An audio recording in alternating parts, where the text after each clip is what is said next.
தேவனுடைய வார்த்தைக்கு இயேசுவானவர் என்று பெயர், தேவனுடைய ஆவிக்கு பரிசுத்த ஆவியானவர் என்று பெயர்.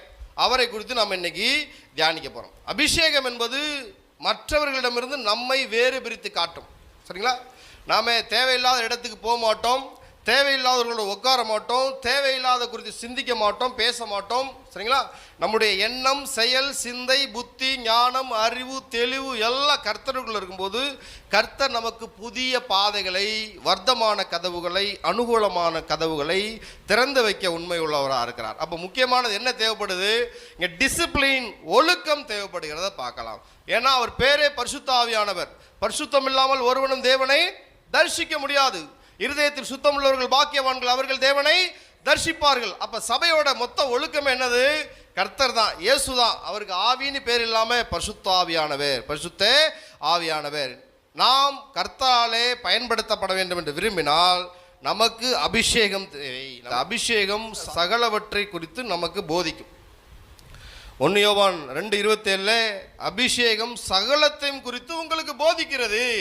அப்ப இந்த அபிஷேகம் அப்படிங்கிறது இருதயம், பலிபீடம் எப்படி எரிந்து கொண்டே இருக்கணுமோ, எப்படி குத்துவிளக்கு எரிந்து கொண்டே இருக்கணுமோ, அதே போல இருதயத்தில் ஸ்தோத்திரங்கள் ஓடிக்கொண்டே இருக்க வேண்டும். ஸ்தோத்திரங்கள். சரியா? ஒரு ஈ எங்கே உட்காராதுன்னா சூடான இடத்துல உட்காராது, குறிப்பா எரியிற இடத்துல உட்காராது.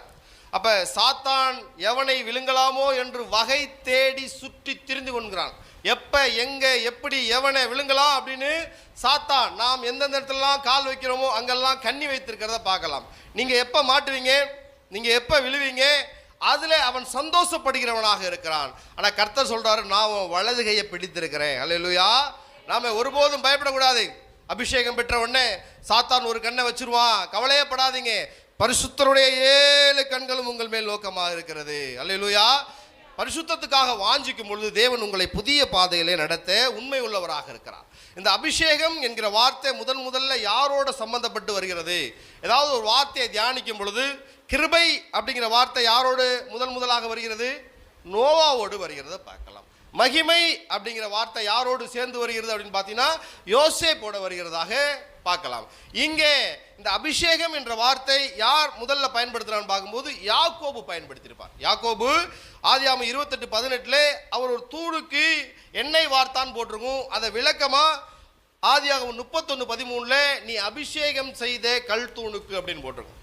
அபிஷேகம் என்பது ஊற்றப்படுதல் அல்லது உராய்தல், தேவனோடு ஐக்கியப்பட்டிருக்கிறது.